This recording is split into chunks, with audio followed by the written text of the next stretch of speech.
Operation Sindoor நடந்தது என்ன, அடுத்தது என்ன? Major Madankumar, Annamalai ex IPS பங்கேற்கும் சாணக்கியாவின் உரைவீச்சு. ஜூன் 1 ஞாயிறு மாலை 6 மணிக்கு RR சபா, மயிலாப்பூர், சென்னை. அனுமதி இலவசம். அனைவரும் வருக. வேலூர் மாவட்ட அரசு மருத்துவமனையில் குழந்தையின் விரல் துண்டான கொடூரம் அரங்கேறியுள்ளது.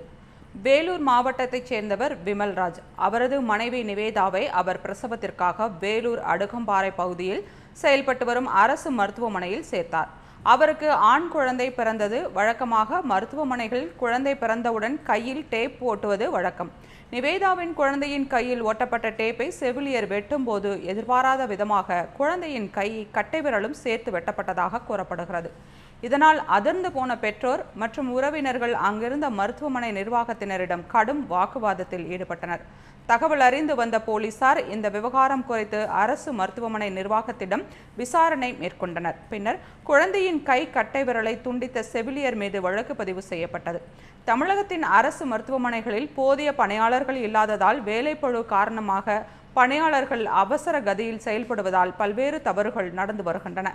அரசு மருத்துவமனையில் பிறந்த குழந்தையின் கை கட்டை விரல் துண்டிக்கப்பட்ட சம்பவம் அதிர்ச்சியை ஏற்படுத்தியது.